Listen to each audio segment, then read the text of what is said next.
네, 오늘 우리에게 주시는 하나님의 말씀은 사도행전 10장 17절에서 33절까지의 말씀입니다. 사도행전 10장 17절에서 33절까지의 말씀입니다. 저와 함께 말씀을 교독하도록 하겠습니다. 베드로가 이 환상이 무슨 뜻인지 궁금해하는 동안 고넬료가 보낸 사람들이 시몬의 집을 찾아와 문 앞에 서 있었습니다. 그들이 큰 소리로 베드로라고 하는 시몬이 여기 묵고 있습니까? 하고 물었습니다. 베드로가 아직 환상에 대해 생각하고 있을 그때 성령께서 말씀하셨습니다. 시몬아, 세 사람이 너를 찾아왔다. 그러니 일어나 아래로 내려가 보아라.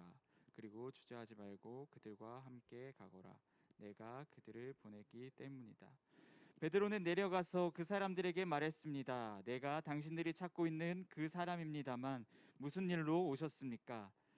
그러자 그 사람들이 대답했습니다. 저희는 고넬료 백부장이 보내서 왔습니다.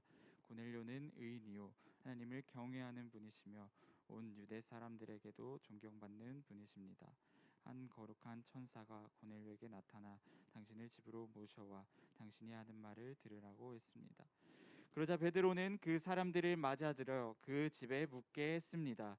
다음 날 베드로는 그들과 함께 길을 떠났습니다. 요바에서 온 형제들 몇 사람도 동행하게 됐습니다. 이튿날 그는 가이사랴에 도착했습니다. 고넬료는 친척들과 가까운 친구들을 불러놓고 기다리고 있었습니다. 베드로가 집으로 들어가자 고넬료가 맞이하며 베드로 발 앞에 엎드려 경의를 표했습니다. 그러나 베드로는 그를 일으켜 세우며 일어나시오, 나도 같은 사람일 뿐입니다라고 말했습니다. 베드로는 고넬료와 이야기를 나누며 안으로 들어갔습니다. 들어가 보니 많은 사람들이 모여 있었습니다. 그들에게 베드로가 말했습니다. 여러분도 잘 알다시피 이렇게 지방 사람과 교제하거나 방문하는 것은 우리 유대 사람으로서는 율법에 어긋나는 행동입니다. 그러나 하나님께서는 어떤 사람도 불결하거나 더럽다고 해서는 안 된다고 내게 보여주셨습니다. 그렇게 여러분이 나를 불렀을 때 사양하지 않고 왔습니다. 그런데 무슨 일로 나를 불렀습니까? 고넬료가 대답했습니다. 4일 전 바로 이 시간 오후 3시쯤에 내가 집에서 기도하는데 갑자기 빛나는 옷을 입은 한 사람이 내 앞에 서서 고넬료야, 하나님께서 내 기도를 들으셨고 내가 가난한 사람들에게 베푼 것을 기억하고 계신다. 요바로 사람들을 보내 베드로라 하는 시몬을 불러라. 그는 바닷가에 살면서 가죽 제품을 만드는 시몬의 집에 손님으로 있다라고 말씀하셨습니다. 그래서 내가 즉시 당신을 부르러 보냈던 것입니다. 정말 잘 오셨습니다. 지금 여기 하나님 앞에 우리 모두 와 있으니 주께서 당신에게 명령하신 모든 것을 귀 기울여 듣겠습니다. 아멘. 이 시간 김윤식 목사님 나오셔서 한 번도 해보지 않은 일이라는 제목으로 말씀 전해주시겠습니다. 많은 은혜 받으시기 바랍니다. 네, 우리 시간에 말씀 나누기 전에 한 번 더 우리 기도했으면 좋겠습니다. 우리 오늘도 우리 나라 민족을 위해서 함께 기도하며 나아가기 원합니다. 하나님, 모든 것이 흔들려 있고 많은 것이 회복되어 있지 않은 상황 가운데에서도 변화없는 사랑과 능력으로 함께 하시는 주님만 바라보며 나아가기를 원합니다. 우리 가야 될 모든 새로운 시간 가운데 함께 하실 주님 우리가 내 은혜를 더하여 주시고 아버지, 이 나라 이 민족 가운데 유일한 소망이 되시는 주님의 빛만이 밝게 비치게 하여 주셔서 주님과 함께 우리 모든 시간을 살아내는 모두가 될 수 있도록 역사하여 주시옵소서. 이 나라 이 민족 가운데 한국 교회 가운데 모든 삶 가운데 주님 함께 하달라고 주의 임재를 구하며 합심하여 주님께 시간 기도하며 나아가기 원합니다. 기도하시겠습니다. 주님 감사드립니다. 아버지 하나님, 모든 상황 가운데 우리 유일한 도움이 되시는 주님만을 바라보며 나아가기를 원합니다. 아버지, 나라 민족을 볼 때, 세상에 아버지 하나님 정세를 볼 때 아버지, 우리가 의지할 것 찾을 수 없는, 아버지 하나님 영원한 것을 찾을 수 없는, 변치 않는 것을 찾을 수 없는 흔들리는 시대를 우리가 살아가고 있습니다.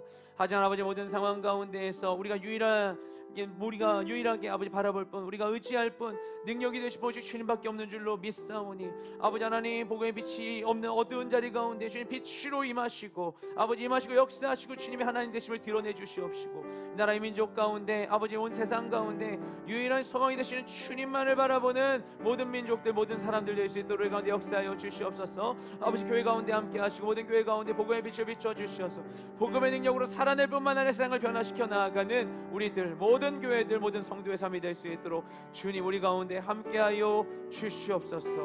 우리를 통해 일하실 주님을 찬양합니다. 주님 감사드립니다. 거룩하신 주님 감사드립니다. 우리 모든 삶의 자리 가운데 동행하시는 주님만 바라보며 나아가기 원합니다. 우리를 결코 포기하지 않으시고 신실한 사랑 우리 가운데 임하시는 주님, 변치 않는 그 사랑으로 우리 가운데 늘 함께 하시고 역사하여 주셔서 과연 주님 우리 하나님이심을 새로운 모든 시간 가운데도 늘 경험하고 고백하는 우리 모든 인생 되게 하여 주시옵소서. 주님 필요한 모든 곳마다 주님 빛을 비춰 주시옵시고 모든 어둠을 이기는 온전히 모든 어둠을 이기고 아버지 온전한 빛을 우리 가운데 비춰주시는 하나님 그 사랑을 온전히 경험하는 우리 모두가 될 수 있도록 역사하여 주시옵소서. 우리 가운데 함께 하실 주님을 찬양하는 우리 모든 기도를 살아계신 예수님의 이름으로 기도드렸습니다. 아멘. 이 시간 우리 예배를 받으신 살아계신 하나님께 우리 감사 영광의 박수를 올려드리겠습니다. 아멘. 네, 오늘 주 예배 가운데 나오신 여러분 주님을 축복합니다. 네, 정말 잘 오셨습니다. 우리 오늘 말씀 함께 나누려고 하는데요. 새해를 시작하면서 우리 더블 청년부에서 오늘부터 이제 4주간 1월 마지막 주까지 사도행전 10장부터 13장까지 각 장에 있는 주요 내용들을 한 주씩 함께 나눠보고자 합니다. 그래서 1장, 11장, 1장이라 자꾸 10장, 11장, 12장, 13장 각 장별로 주요 사건들을 하나씩 살펴본 텐데요. 사도행전 10장부터 13장까지는 예수님께서 승천하신 후에 예루살렘에 머물러 있었던 그 교회가 열방을 향해 나아가게 되는 그 드라마틱한 변화가 전개되는 과정을 우리에게 보여줍니다. 이 말씀을 통하여서 2022년 이 세상이 소금과 빛으로 살아갈 우리의 새로운 여정의 방향을 점검하는 우리 모두가 되시기를 소망합니다. 사도행전을 보면 사도행전 말씀 가운데 예수님께서 승천하시면서 제자들에게 이런 명령을 남기십니다. 유명한 말씀인데 우리 사도행전 1장 8절 말씀을 함께 읽도록 하겠습니다. 시작. 오직 성령이 너희에게 임하시면 너희가 권능을 받고 예루살렘과 온 유대와 사마리아와 땅 끝까지 이르러 내 증인이 되리라 하시니라. 아멘. 예수님께서 이 명령을 전하시면서 승천하시고 제자들을 떠나시게 됩니다. 그리고 사도행전 1장부터 28장까지의 전체 내용들은 이 바로 예수님의 바로 이 명령의 진행 과정에 맞춰서 전개되고 있어요. 아마 누가가 이 사도행전을 기록할 때 이 예수님 말씀을 늘 기억하면서 그에 따라서 사건들을 하나씩 전개하며 기록했었던 것 같습니다. 그래서 예루살렘에서 시작되어서 그 한 성에만 머물러 있었던 그 교회, 그리고 그리스도의 복음이 온 유대 지역으로 그리고 가까운 사마리아 지역으로 더 나아가서 열방으로 점점 뻗어 나아가게 되는 것이죠. 그리고 그 가운데에서 이 10장과 11장에 걸쳐 기록되어 있는 이 고넬료의 회심 사건이 이전까지 유대인 중심으로 전파되고 있었던 복음이 민족의 경계를 넘어서 본격적으로 이방인에게도 전달되는 대전환을 이루는 사건으로 사도행전에 기록되어 있습니다. 오늘 말씀의 중요한 인물 중에 한 명인 고넬료는 그 당시 사람들은 그 이름만 봐도 바로 알 수 있었던 것인데 유대인이 아니었습니다. 이 사람은 이스라엘로 파견 근무를 나온 로마 군인이었어요. 보다 구체적인 설명이 본문에 나와 있는데 가이사랴에 거주하고 있는 이탈리아 부대 백부장이라고 소개되고 있습니다. 이 가이사랴라고 하는 곳은 이스라엘의 지중해 이 북쪽 쪽에 세워져 있는 로마식 도시였어요. 지금 하이파 정도 되는 곳에 있다고 보면 되겠습니다. 그래서 이 이스라엘을 다스리고 있는 로마 총독과 많은 이방인들이 이 가이사랴에 머물고 있었습니다. 그래서 유대 땅이긴 한데 이스라엘 속에 있는 작은 로마라고 볼 수 있는 곳이 바로 이 가이사랴였어요. 이곳에 로마에서 파견된 정예병력 약 1000명 정도의 부대가 주둔하고 있었습니다.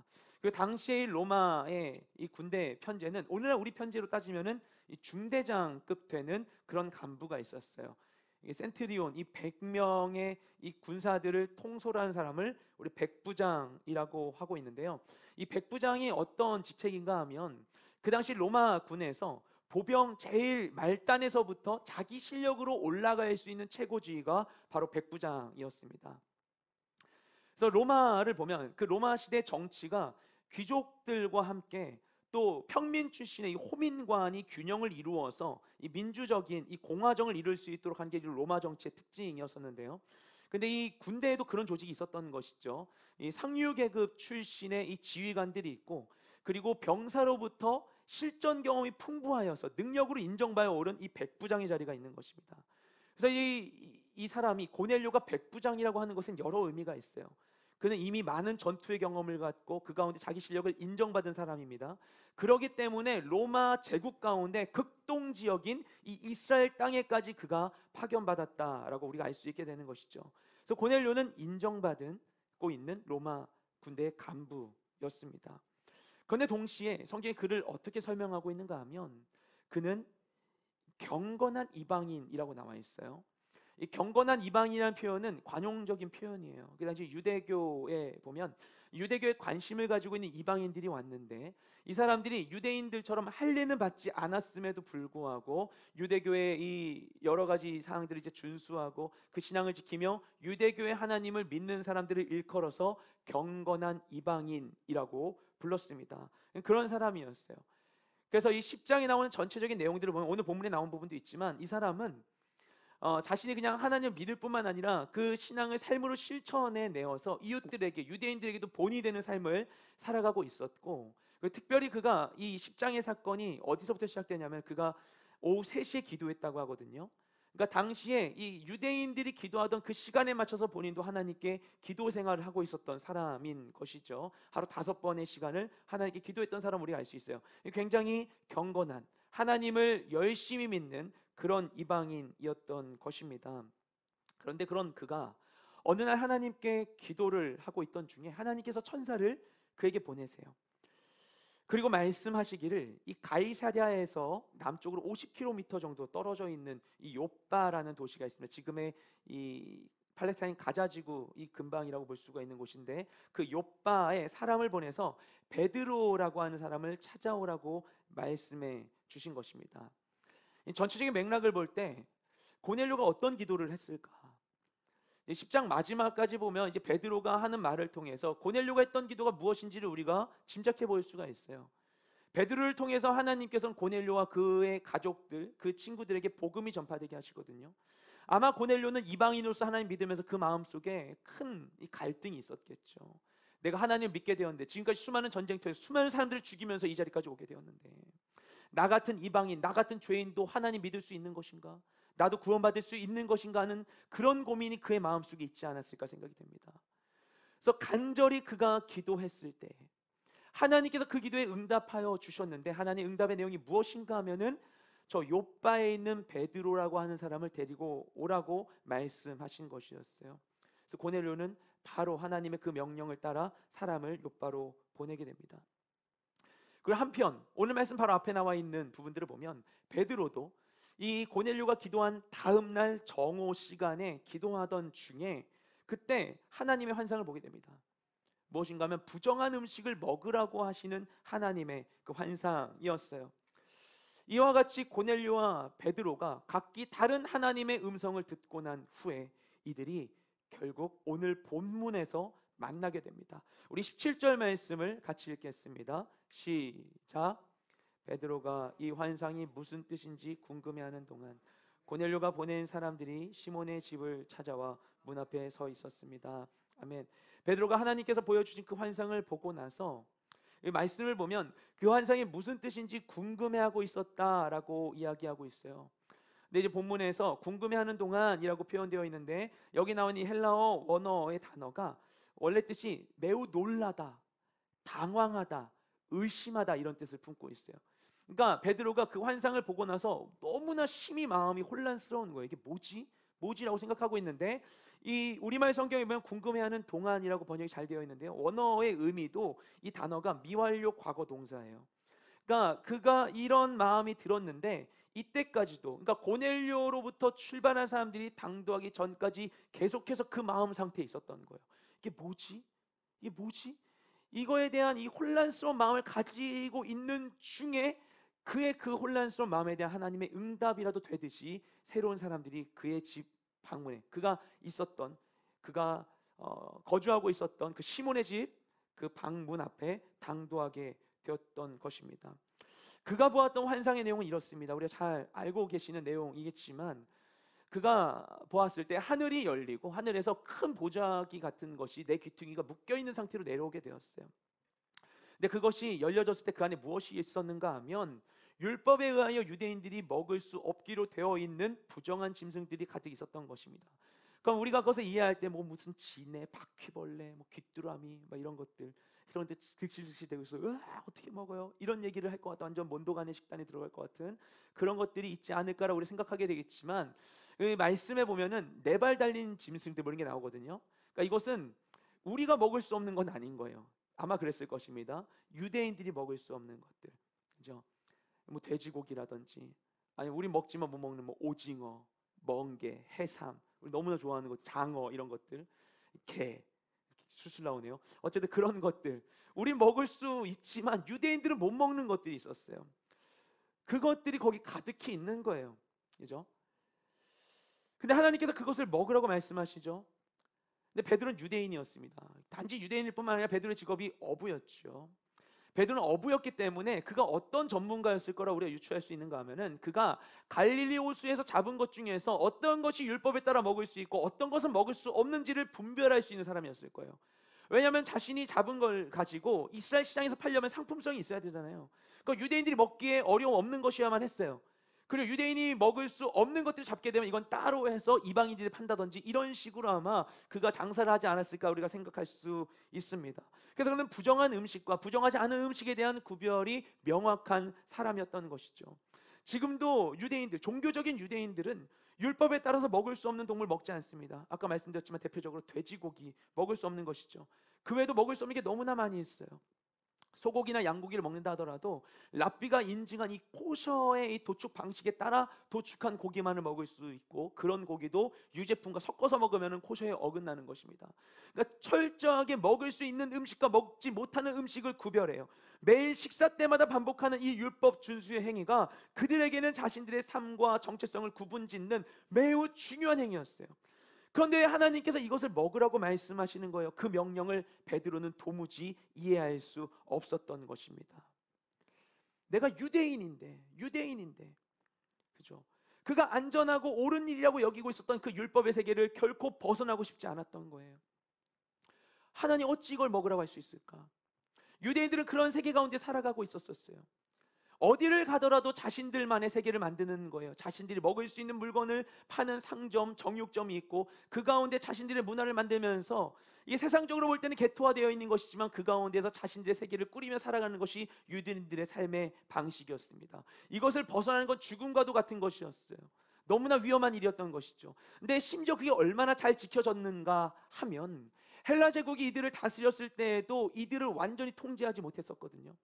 근데 로마가 이들을 통제하게 되었을 때, 로마가 다스리게 되었을 때에는 로마가 다른 데선 없었던 아주 전폭적인 지지를 유대인들에게 해줍니다. 그래서 유대인의 종교를 인정해주고 그들의 율법을 인정해주고 그들의 사내들인 공예를 인정해주고 대제사장의 이 제사의 제도를 인정해줄 뿐만 아니라 성전세를 걷어서 직접 그거를 그들이 징수하는 것까지 인정해 주었어요. 다른 민족에서는 없었던 일이에요. 유대인에게만 그들의 신앙을 준수할 수 있도록 로마 황제가 인정해 주었을 뿐만 아니라 이 유대의 종교 귀족들이 로마에 유학해서 공부하는 것까지도 허용을 해 주었어요. 그런 환경 가운데 있었기 때문에 유대인들은 이 가운데 자신들의 세계를 로마 제국에게도 침해당하지 않는 자유로운 삶을 살고 있다고 생각하고 있었습니다. 그래서 요한복음 8장에서 예수님께서 유대인들을 향하여서 진리를 알지니 진리가 너희를 자유케 하리라 말씀하셨을 때, 그 말을 들은 유대인들이 막 화를 내며 얘기하죠. 우리가 아브라함의 자손으로서 이미 자유케 된 자들 이건을 당신이 뭔데 우리를 자유롭게 한다 뭔다 얘기하고 있는가. 자신들은 이 유대인의 이 문화와 이 율법에 따른 이 율법의 문화 속에서 자유하고 안전한 삶을 살고 있다고 생각했어요. 그것이 자신들을 보호해 준다고 생각하고 있었습니다. 하지만 그들이 자신들을 보호해주고 믿고 있었던 바로 이것이 복음이 예루살렘과 온 유대를 벗어나 사마리아와 땅끝까지 전파되는데 가장 큰 걸림돌이 되고 있었던 것이죠. 저희 처대가 말을 시작하게 되었을 때 말을 하니까 애가 너무나 귀엽고 예쁜 거예요. 근데 귀여우면서도 이때부터 성가신 일이 많아지기 시작했어요. 애가 막 자기 의지로 무언가를 하려고 하는 게 너무나 많아지는 거예요. 다 궁금하고 다 관심 가니까 아무거나 다 구별 없이 막 만져보고 입에 넣어보고 자기가 가지려고 하는 거예요. 그건 아빠가 집에서 핸드폰 많이 보고 있으니까 이 핸드폰에 관심 엄청 보여요. 없어지면 애가 갖고 있는 거예요. 막 비밀번호 막 누르고 있고 막 이걸 빨고 막 이러고 있는 것이죠. 그래서 아이의 행동에 적절한 제재를 가해야겠다라는 생각을 하게 되었어요. 얘가 너무 경계선이 없구나. 이렇게 제재를 가야겠다 생각을 해서 막 이건 안 돼, 이러는 거 아니야 얘기하는 너무 부정적인 말만 하는 것 같아서 아이의 행동에 경계선을 두기 위해서 제가 택한 것이 이 소유의 개념을 사용하는 것이었습니다. 내가 뭐 하려고 하면 이거 아빠 거야 얘기를 해준 거예요. 아빠 거야. 이거 아빠 거니까 만지지 마. 아빠 거니까 하지 마라고 이야기를 하는 것이죠. 근데 애가 이것을 잘 이해를 하는 거예요. 굉장히 결과가 효과적이었습니다. 그래가지고 그때부터 막 무언가를 보면 이거 아빠 거야? 이렇게 물어보는 거죠. 이거 아빠 거야? 그럼 아빠 거야 하는 거예요. 그 다음부터 아빠가 한 말들을 기억하고서 자기가 먼저 그 경계선을 인식합니다. 이거 아빠 거야? 아빠 거야? 이거 아빠 거야? 하면서 그러니까 어느 정도 제 삶이 편리해졌어요. 예. 더 이상 얘가 아빠 거는 만지지 않는 거예요. 그래서 아빠 거 만지면 안 된다는 거에 대해서 얘가 잘 이해를 하고 있는 거예요.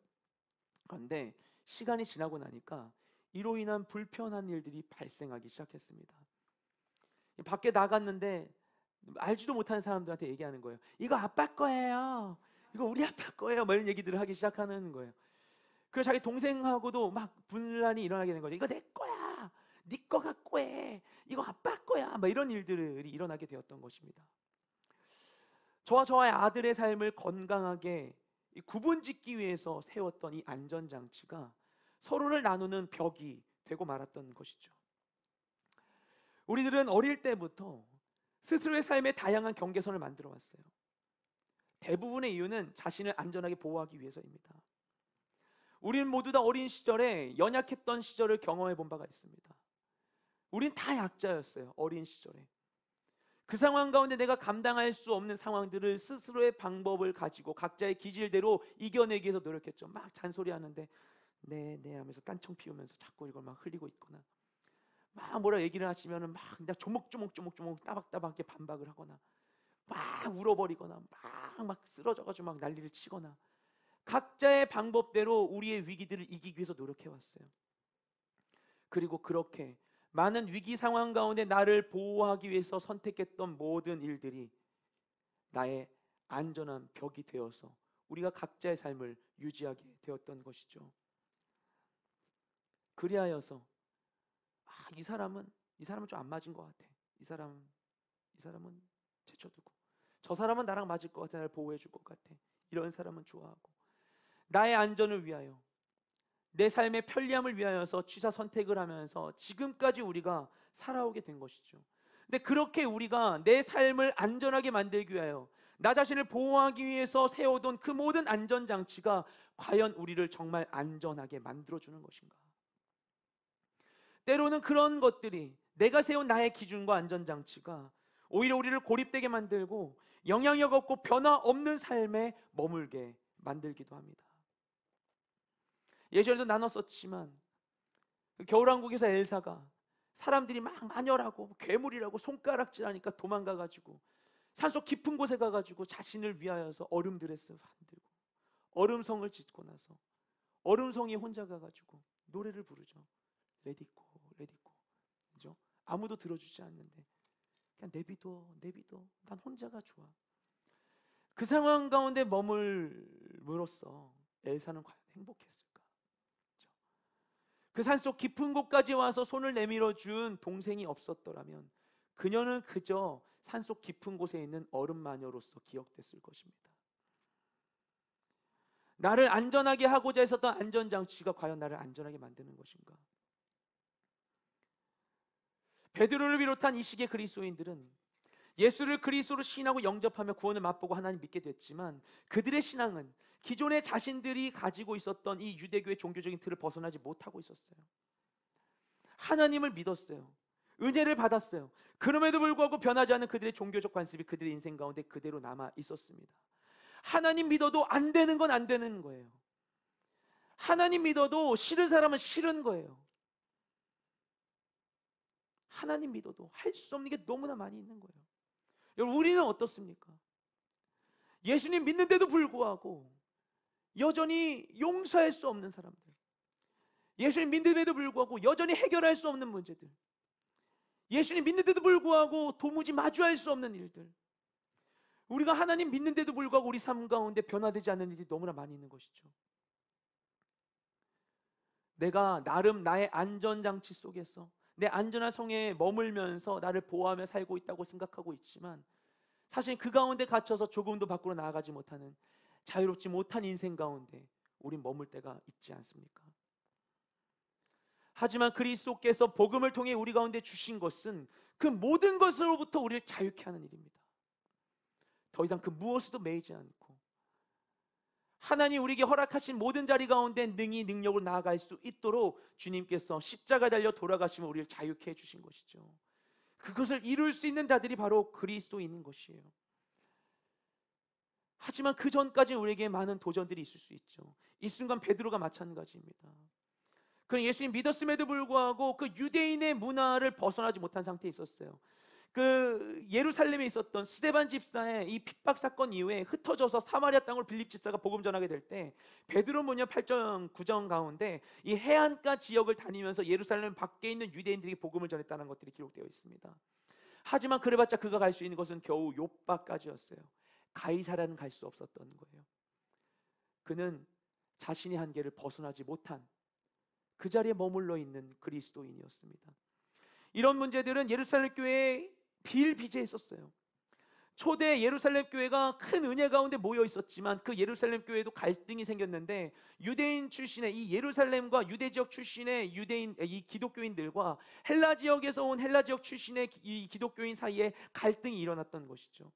결국에 이 갈등을 풀기 위해서 집사를 세우게 되었고, 또 이 갈등이 결국에 해결되지 않아서 스데반 집사의 죽음까지 나아가게 되었던 것입니다.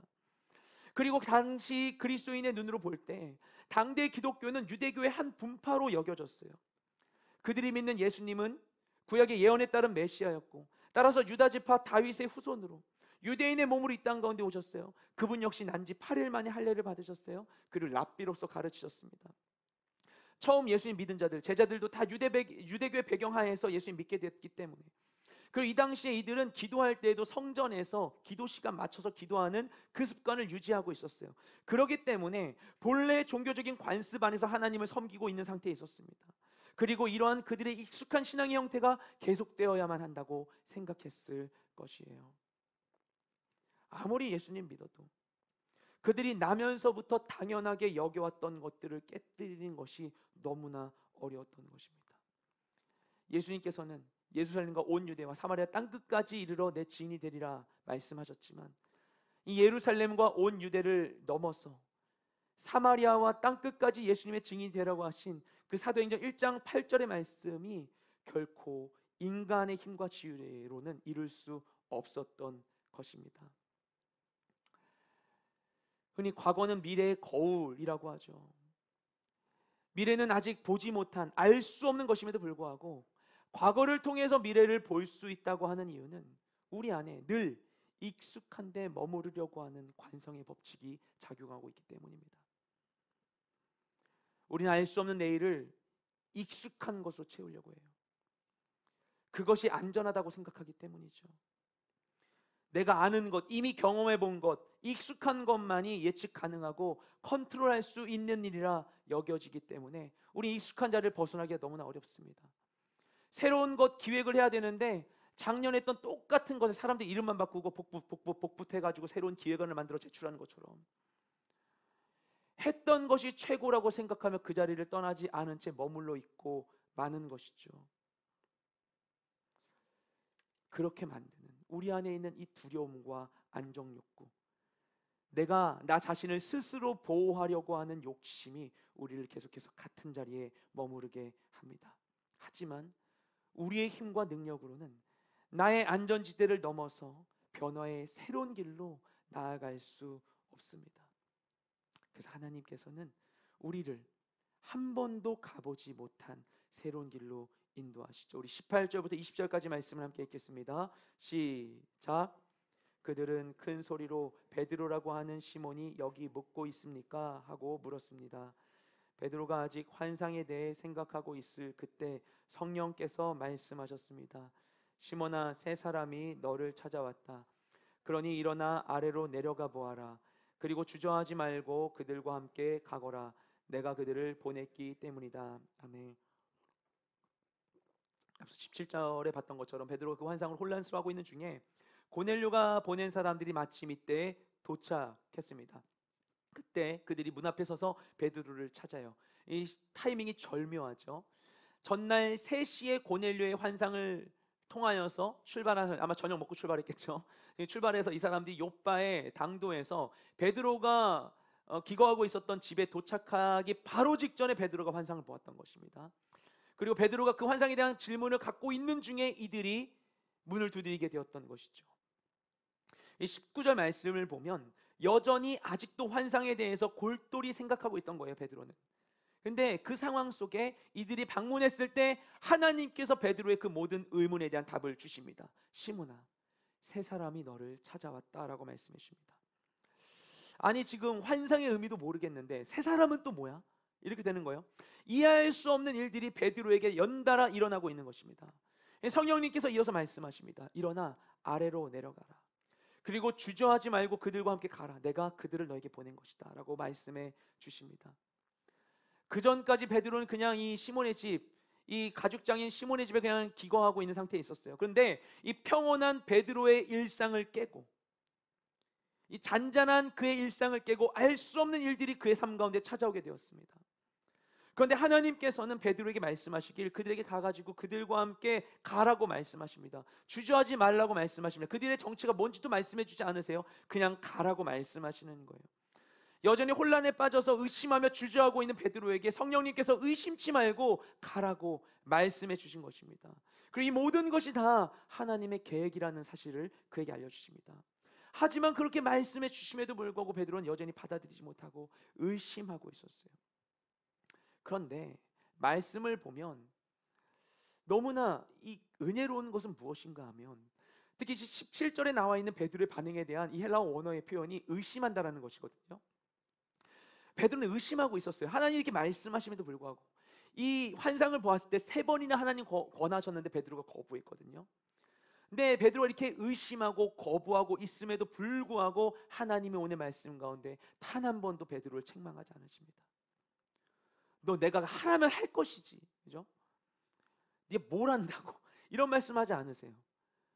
베드로의 부족함을 아시는 분께서 베드로가 이해할 수 있도록 끝까지 도와주고 계시는 것이죠. 책망하지 않으시고 하나님 지치지 않으시는 분이시기 때문에, 그분은 피로를 모르시는 분이시기 때문에 우리가 그분 앞에 매달리며 주님 난 할 수 없어요. 나 정말 어떡해요? 난 정말 부족해요. 얘기해도 하나님은 그런 우리를 책망하지 않으시고 끝까지 우리가 완주할 수 있도록 우리를 북돋워 주시고 우리에게 새 힘을 부어 주시는 것입니다. 우리가 하나님의 뜻을 다 이해하지 못한다고 해서 걱정할 필요가 없어요. 하나님께서 이미 우리의 연약함을 아십니다. 하나님 나 못해요 하는데 하나님께서 난 널 그래도 믿었었는데 너라면 할 수 있을 줄 알았어. 하나님 그렇게 생각하시겠어요? 우리보다도 우리의 약함을 아시는 주님, 나의 철저한 무능을 아시기 때문에 예수님 보내지 않으면 구원받을 수 없는 존재임을 아시기 때문에 예수님까지 이 땅 가운데 보내신 분이 바로 하나님이신데 그분이 우리의 약함 모르시겠습니까? 우리가 다 알지 못한다고, 내가 다 할 수 없다고 걱정할 필요가 없는 것은 능력의 주님께서 나의 약함을 알고 계시기 때문이에요. 알아도 주님 우리를 세워주시는 것입니다. 일손이 부족해서가 아니에요. 하나님의 영광 가운데 참여하여 맛볼 자들을 주님이 원하고 계시기 때문인 것입니다. 그래서 인도해 주시는 거예요. 그래서 우리에게 필요한 것은 내가 모든 것을 이해하고 아는 것이 아니라 작은 것에 순종하는 것입니다. 다 알 수 없을지라도, 이해할 수 없을지라도, 다 알지 못할지라도 나를 부르신 하나님은 선하고 능력의 주님이심을 믿음으로 인하여서 그분의 부르심에 순종하여 나아가는 거예요. 그래야만, 그 믿음과 순종이 있을 때에만 우리는 내가 가던 나의 바운더리를 벗어난 새로운 세계를 향해 나아갈 수 있게 되는 것이죠. 그래서 순종해야 되는 거예요. 나를 사랑하신 주님, 주님이신 그 말씀을 믿음으로 말씀에 따라 순종하는 것입니다. 그 순종에 나아갈 때 비로소 나를 향한 하나님의 그 뜻이 내 눈에, 내 마음에 비춰지기 시작합니다. 베드로는 말씀을 보면 그 하나님의 신실하심으로 인하여서 그 말씀에 조심스럽게 순종해 가게 됩니다. 우리 21절부터 23절까지 말씀 함께 읽겠습니다. 시작.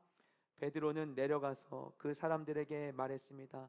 내가 당신들이 찾고 있는 그 사람입니다만 무슨 일로 오셨습니까? 그러자 그 사람들이 대답했습니다. 저희는 고넬료 백부장이 보내서 왔습니다.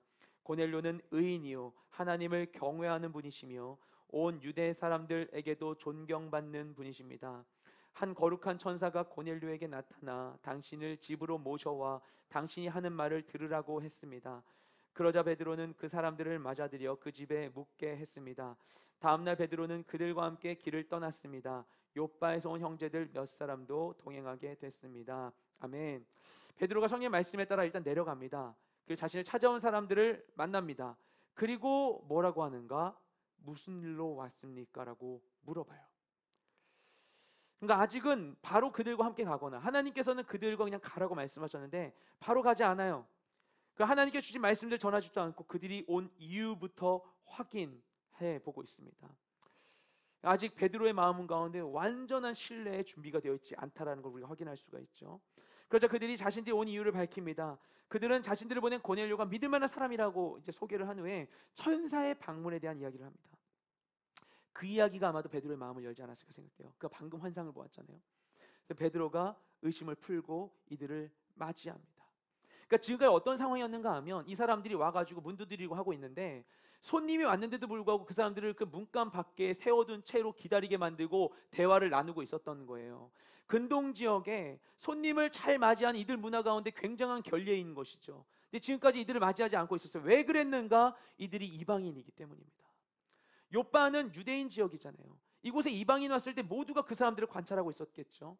근데 이 사람들이 그냥 왔겠습니까? 가는 곳마다 저기 그 가죽 만지는 시몬이라는 사람 집이 어디 있습니까? 다 물어봤겠죠. 뭐 어디 앱 찾아가지고 온 것도 아니고 주소가 어딘지 알려준 것도 아니니까 다 물어봤겠죠. 어디예요? 거기 베드로라는 사람이 있어요. 어때요? 성격 어때요? 물어보면서 물어물어 왔을 거예요. 이게 큰 동네도 아니었을 거고 동네 사람들이 다 알았을 거예요. 시몬 집에 뭐 이방인들 갔대 다 할 거예요. 모두가 이방인이 이 집을 찾아왔다는 것을 보고 주목하고 있었어요. 그곳 가운데 베드로는 복음 전하러 왔거든요. 나에게 복음 전하러 왔던 나름의 종교 지도자라고 하는 이 베드로가 어떤 사람인가 다들 예의주시하고 있는 상황 가운데 이방인을 향한 태도가 어떤지들 다들 어떻게 생각하는지 베드로가 신경 쓰고 있었을 것이기 때문에 이방인을 대하는데 굉장히 조심스러웠던 것입니다. 그런데 이들에게 나를 찾아오신 하나님께서 동일한 천사를 보내셔서 이들에게 말씀하셨음을 그가 알게 되자 이제 의심을 거두고 내 장벽을 부수어 버리고 이들을 집으로 들이는 것입니다. 그래서 이들을 맞아들이고 집에서 묵게 하는 것이죠. 이들을 향한 하나님의 뜻에 대한 그의 태도가 조금씩 변하고 있었습니다. 그리고 이튿날 성령님의 말씀에 순종하여 드디어 가이사랴를 향해 떠나게 됩니다. 우리 24절부터 27절까지 말씀 함께 읽겠습니다. 시작. 이튿날 그는 가이사랴에 도착했습니다. 고넬료는 친척들과 가까운 친구들을 불러놓고 기다리고 있었습니다. 베드로가 집으로 들어가자 고넬료가 맞이하며 베드로 발 앞에 엎드려 경의를 표했습니다. 그러나 베드로는 그를 일으켜 세우며 일어나시오 나도 같은 사람일 뿐입니다 라고 말했습니다. 베드로는 고넬료와 이야기를 나누며 안으로 들어갔습니다. 들어가 보니 많은 사람들이 모여 있었습니다. 아멘. 베드로와 그 일행이 다음 날 그 가이사랴에 도착했어요. 도착한 곳에 가보니까 고넬료가 이미 자기 가족들이랑 많은 친구들을 불러 모아가지고 베드로를 맞이할 준비를 하고 있었습니다. 천사가 말한 그 사람, 하나님께서 보낸다 하셨던 바로 그 사람과의 만남에 대해서 고넬료가 너무나 큰 기대를 갖고 있었다는 것을 이 만남을 통해서 우리가 발견하게 됩니다. 그래서 베드로를 보니까 어떻게 하냐면 그 앞에 엎드려 경의를 표하는 거예요. 그래서 베드로가 일으켜 세우면서 얘기하죠. 일어나십시오. 저도 그냥 똑같은 사람이에요. 이렇게 얘기를 하는 거예요. 이 비슷한 장면이 사도행전 14장에 나옵니다.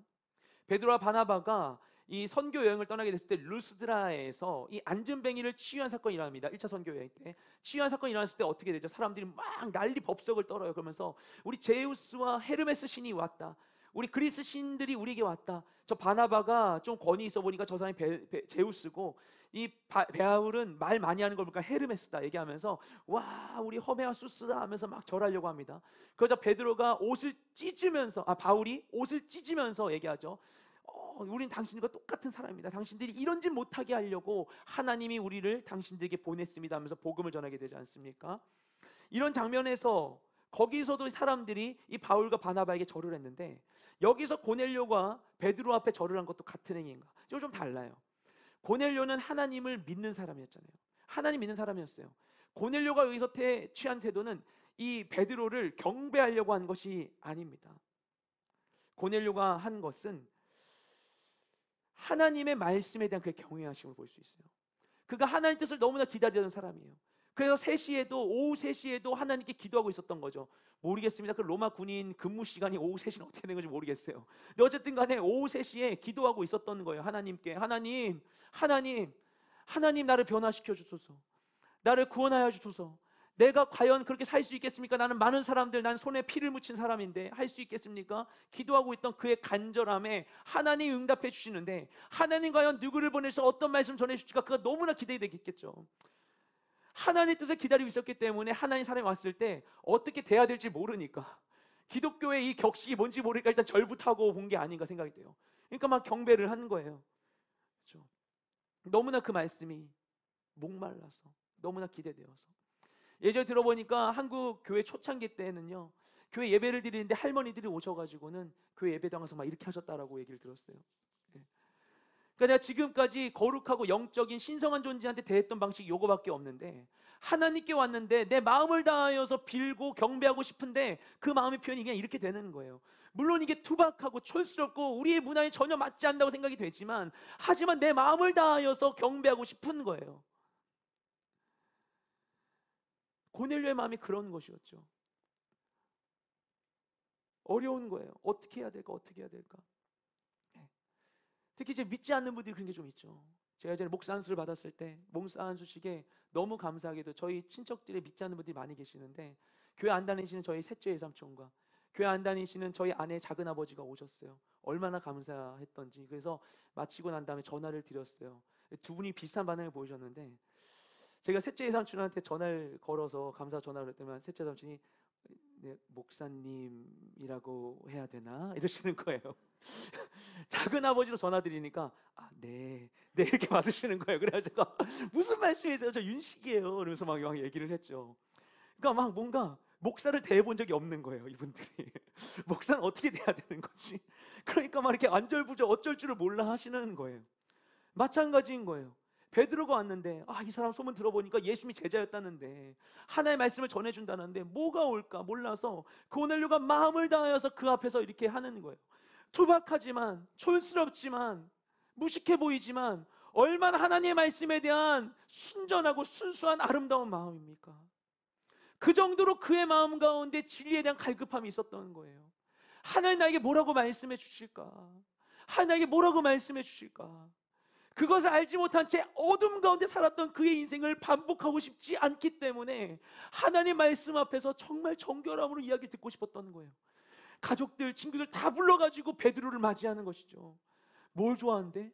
맛있는 거 뭐 먹을까? 막 얘기하면서 어떻게 대해야 할까 고민하면서 베드로를 맞이한 겁니다. 여러분 제가 그런 대접을 받고 싶은 게 절대 아니고요. 혹시 오해하실까 봐. 하나님의 말씀에 대한 태도가 그런 거예요.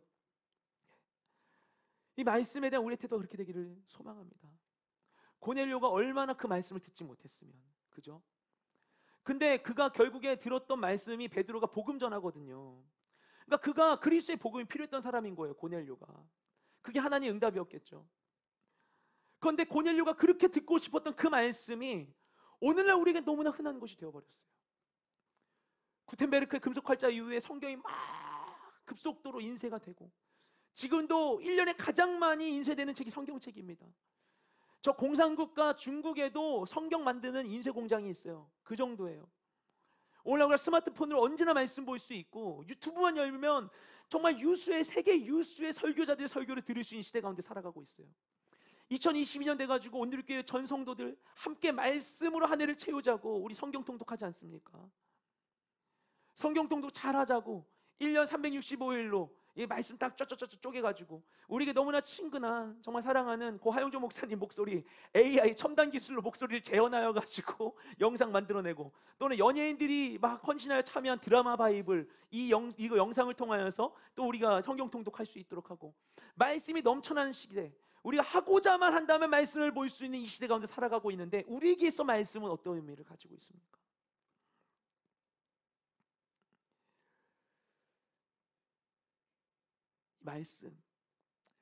이 말씀의 풍요로움이 말씀에 대한, 진리에 대한 우리의 간절함과 설렘을 빼앗지 않게 되기를 소망합니다. 우리 인생 가운데 나의 모든 이 간절함과 나의 질문을 품고 고넬료와 같이 하나님께 나아가야 합니다. 반드시 하나님께서 고넬료에게 행하신 것과 같이 우리에게 말씀해 주시는 것이죠.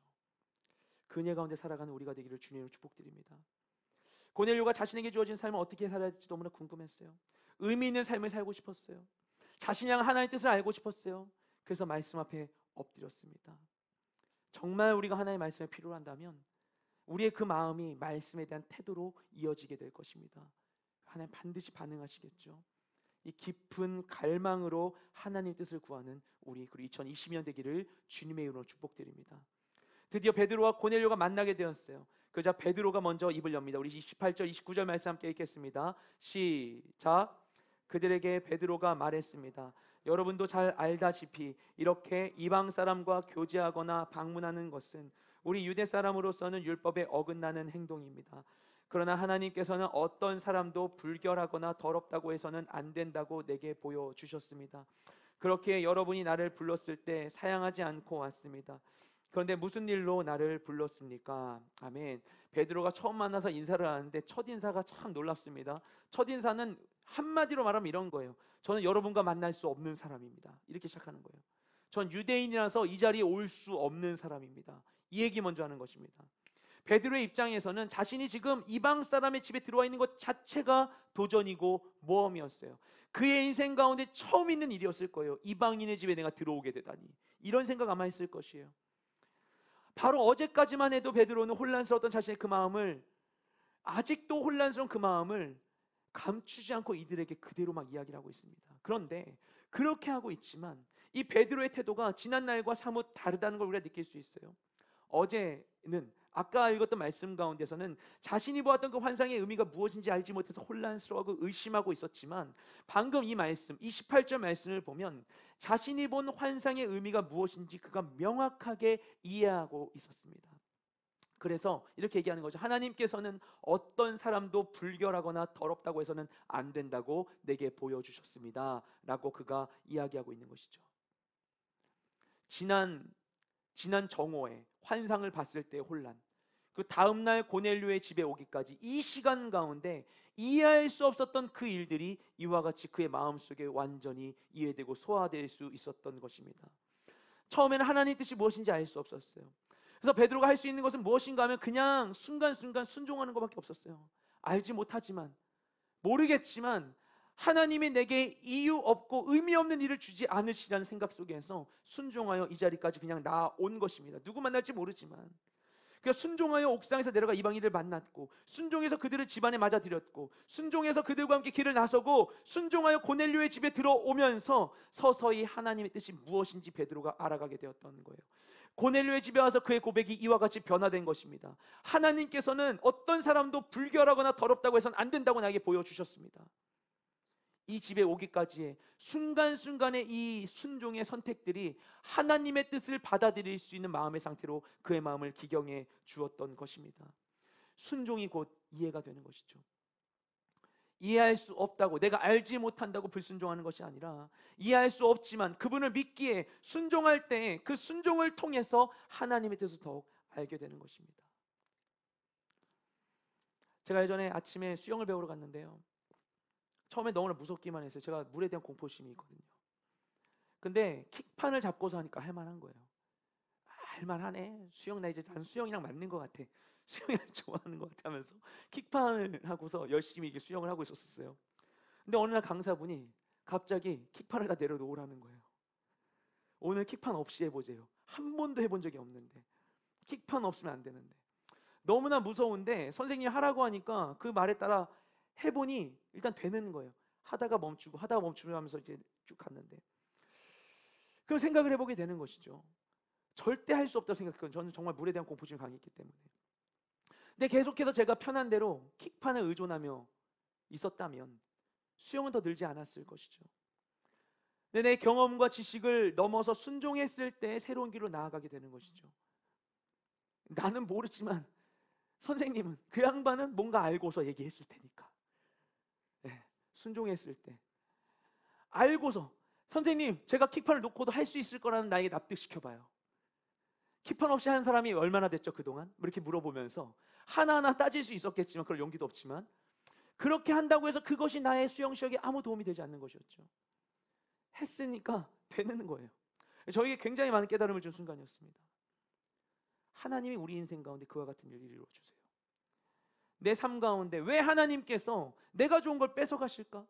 난 이 자리에 머물고 싶은데, 난 여기가 좋은데, 베드로처럼 주여 여기가 좋사오니 여기 초막셋을 짓고 영원히 여기 있자고 그러고 싶은데, 왜 하나님 오셔서 내 삶에 있는 평안을 깨트리시는 거예요? 왜 하나님 내게 오셔서 내가 할 수 없는 부담을 나에게 팍팍팍 주시는 거예요? 하나님 정말 하나님 맞아요?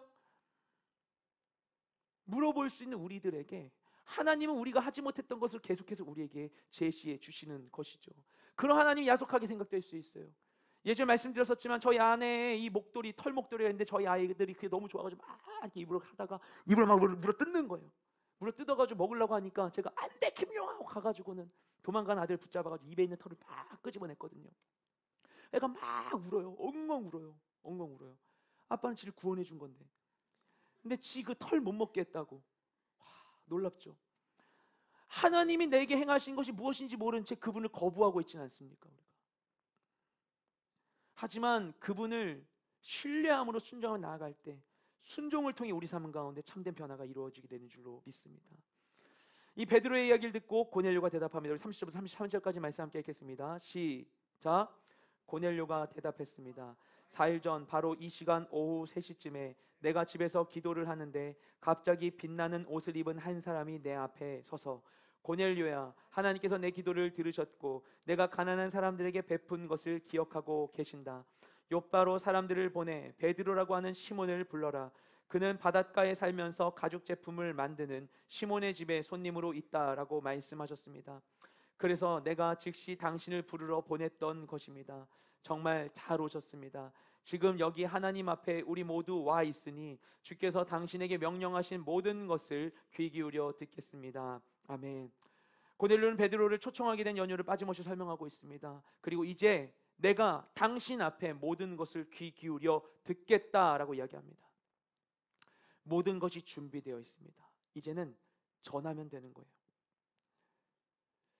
그동안 베드로가 가져왔었던 민족적인 종교적인 편견으로는 도저히 할 수 없었던 일을 하나님의 뜻에 순종했을 때 모든 문화적 한계와 경계를 넘어서 경험하게 되는 것입니다. 각본을 하나님께서 짜시고 하나님이 연출하신 일인 거예요.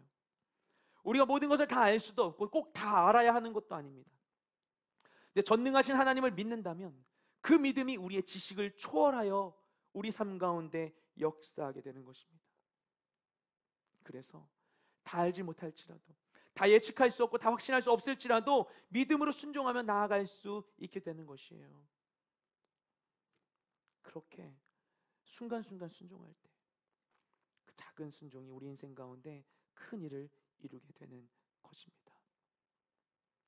고넬료가 하나님의 뜻에 순종하여 베드로를 초청했을 때, 베드로가 하나님의 뜻에 순종하여 이방인의 집으로 갔을 때, 이들의 이 순종을 통하여서 복음은 이 유대인과 이방인의 벽을 넘어서 땅끝까지 전하지게 되는 큰 전환점을 맞게 되었습니다.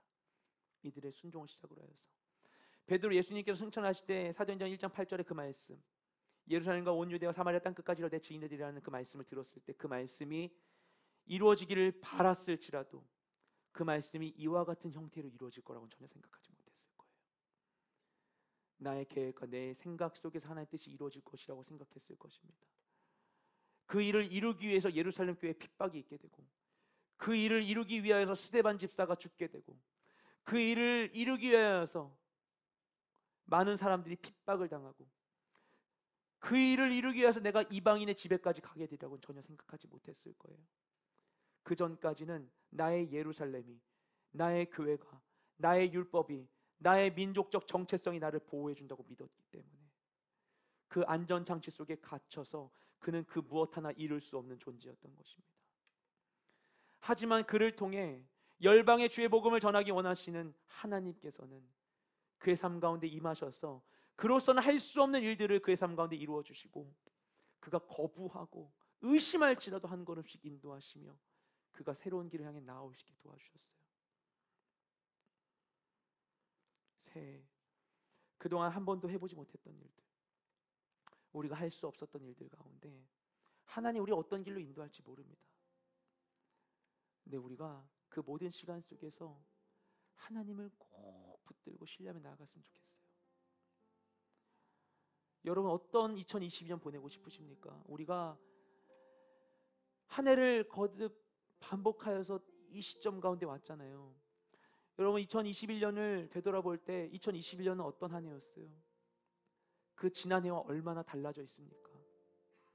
내가 늘 새로운 날을 꿈꾸면서 살아가지만, 하지만 그럼에도 불구하고, 노력함에도 불구하고 우리의 삶에 고난이 없어지지도 않고, 원수 하나 없어졌으면 좋겠는데 옮겨지고 나니까 원수 두가 나타나고, 같은 일들이 반복되고, 마음의 어려움들이 반복되고,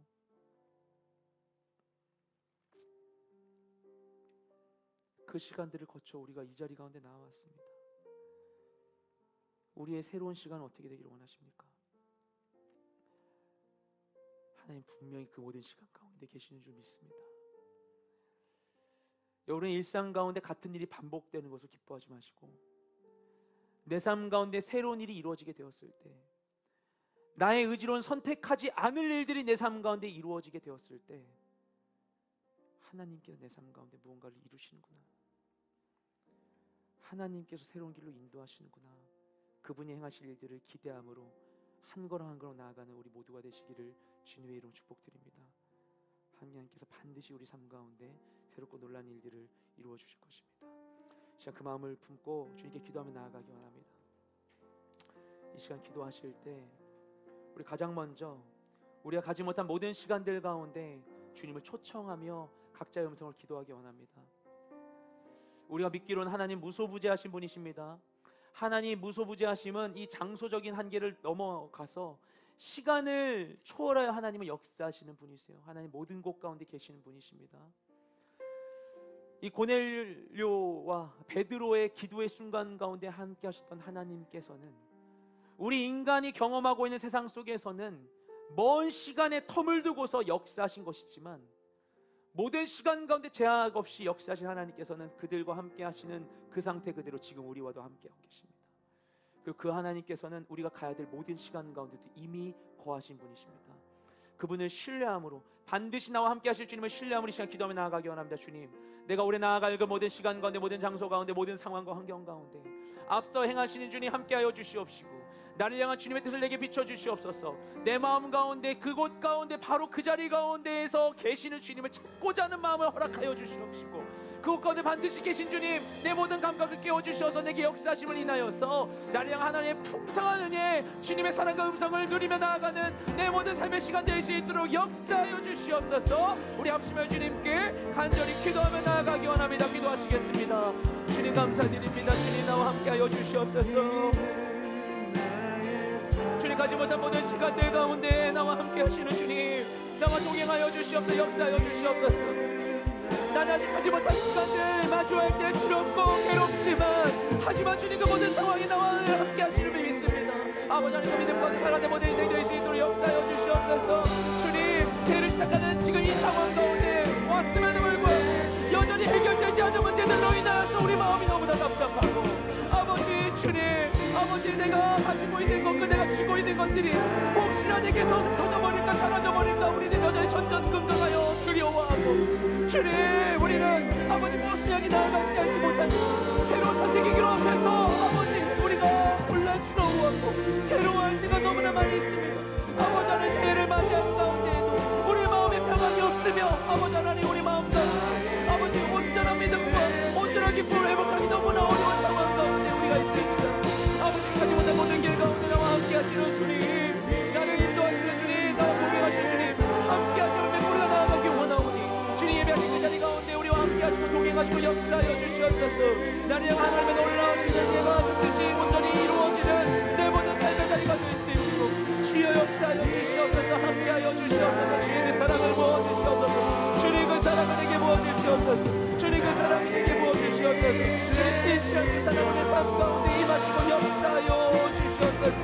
아버지 하나님 그 모든 것 가운데 아버지 내 가정 가운데 직장 가운데 모든 삶의 자리 가운데 반드시 함께 하실 주님, 반드시 역사하실 주님, 주님 나와 동행하시며 나를 아시며 나의 가장 좋은 것 주심을 믿음으로 모든 순간 가운데 주님과 동행하며 나가는 모든 인생 되기를 원합니다. 주님 함께하여 주시옵소서. 주님 역사하여 주시옵소서. 주님 역사하여 주시옵소서. 주님 역사하여 주시옵소서. 주님 나와 동행하여 주시옵소서. 주님의 은혜를 내게 부어 주시옵소서. 아버지 하나님 알 수 없습니다. 내가 너무나 부족합니다. 너무나 연약합니다. 아버지 하나님 내가 때론 결하기가 너무나 어렵습니다. 아버지 하나님 새해를 맞아 내 마음속에 있는 아버지 모든 두려움과 불안과 걱정과 염려와 허무함과 공허함 아버지 주님 모든 것을 알고 계시오니 아버지 나를 인도하시고 모든 자리 가운데 함께하여 주시옵소서. 아버지 새롭게 하시는 아버지 놀라운 주님의 은혜를 온전히 경험하는 우리 모든 인생 될 수 있도록 역사하여 주시옵소서. 우리 아버지 기도하며 나아갈 때 우리 마음 가운데 주님 순종의 마음을 더하여 주시옵소서. 아버지 모든 상황 가운데 조금이라도 잃지 않기 위하여, 조금이라도 빼앗기지 않기 위하여, 조금이라도 피해당하지 않기 위해서 내가 스스로를 쥐고 보호하려 애쓰고 있는 나의 모든 노예로부터 내가 자유케 하여 주시옵시고 나를 보호하시며 지켜주시는 주님을 믿음으로 인하여 아버지 내가 매여 있었던 그 모든 한계로부터 자유케 되는 우리 모든 인생 되게 하여 주시옵소서. 내가 한 번도 행해보지 못했던 일일지라도 한 번도 가보지 못한 일일지라도 주님 나와 함께 하심으로 인하여서 주님을 신뢰하며 나아간 내 모든 인생 될 수 있도록 우리 마음 가운데 주님 소망과 믿음을 더하시고 순종의 영을 더하여 주시옵소서. 우리 합심하여 주님께 간절한 마음으로 기도하며 나아가기 원합니다. 기도하시겠습니다. 주님 감사드립니다. 주님 우리 가운데 함께하여 주시옵소서. 알 수 없는 모든 길 가운데에서 아버지 내 삶을 완성해 주신 주님만을 기대하며 나아가기 원합니다. 주님 나와 동행하시고 역사하여 주시옵소서. 아버지 하나님 주님만의 모든 것을 하시오니 주님만이 내 모든 것을 하시오니 아버지 하나님 내 삶에 있는 비어있는 모든 것들 완성되지 않은 것들이 주의 뜻 가운데 온전히 이루어지길 소망하며 주의 뜻을 구하며 나아가길 원합니다. 주여 나와 동행하여 주시옵소서. 아버지 하나님 보내주와 같이 주의 뜻을 구하여 나아가고 있는 내 삶의 그 모든 자리 간절한 자리 아버지 하나님 기도하는 모든 상황 가운데 함께하여 주시옵소서. 진리의 말씀을 내게 허락하여 주시옵소서. 주의 뜻을 알게 하여 주시옵소서. 주의 뜻을 알게 하여 주시옵소서. 아버지 하나님 주의 순종하며 나아간 내 모든 인생 되게 하여 주시옵소서. 주님 너무나 어렵습니다. 너무나 괴롭습니다. 주님 할 수 없습니다. 주님 우리 연약합니다. 나는 부족합니다. 아버지 나는 할 수 없습니다. 나는 무능합니다. 아무것도 할 수 없습니다. 아버지 너무나 괴롭지만 아버지 하나님 순간순간의 모든 일들이 아버지 내가 감당하기 너무나 버거울 때가 많이 있지만 하지만 주님 그러할지라도 주님 나와 함께 하시면 내가 내게 감당할 수 있겠나이다. 아버지 내가 주의 뜻을 한다면 내가 내게 감당할 수 있겠나이다. 아버지 하나님 내게 임하시고 아버지 하나님 주의 영을 부어주시고 연약함을 심령 붙들어주시고 아버지 새로운 하늘의 소망과 믿음을 더하여 주시고 담은 영을 허락하여 주시옵소서. 아버지 주님과 함께 내일의 영이라며 나아가는 모든 인생 될 수 있도록 주여 역사하여 주시옵소서. 주여 함께하여 주시옵소서. 주여 함께하여 주시옵소서. 주여 함께하여 주시옵소서. 내 모든 삶의 자리가 임하시고 역사하소서. 주님 크고 놀라운 주님의 은혜를 부어주시옵소서. 그 길 가운데 주님 이루어 나아가는 내 모든 인생 가족의 모든 일들을 향하여서 아버지 할 수 없었던 모든 일들을 향하여서 가운데 나아가는 우리 모든 인생 나의 모든 경계와 내 모든 한계를 넘어 아버지 확장히 나아가는 우리 모든 인생 될 수 있도록 주여 우리 가운데 역사하여 주시옵소서. 주님의 삶 가운데 임하시고 역사하여 주시옵소서. 아버지 하나님 예배하시고 놀라우신 은혜가 내 삶 가운데 온전히 이루어질 수 있도록 주여 우리 가운데 임하여 주시옵소서. 주님 내 삶 가운데 임하여 주시옵소서. 주님 우리 가운데 역사하여 주시옵소서.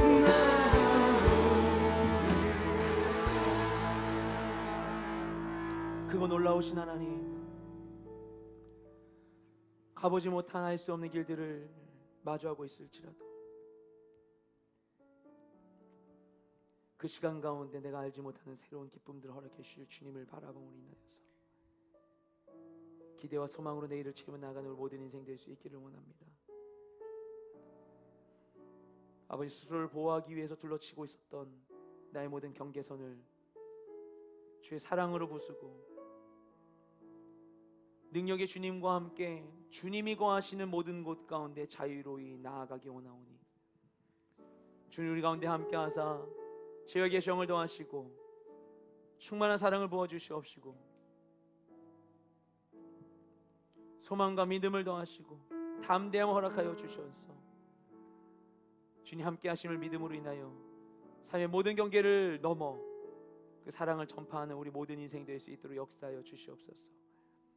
아버지, 우리가 마음에는 원효대 육신이 연약하오니 우리 마음 가운데 함께 하사 순종의 영을 더하여 주시옵시고 그 뜻에 능히 순종하여 거룩한 하나님의 나라를 이루는 우리 모든 새 모든 시간 될 수 있도록 함께하여 주시옵소서.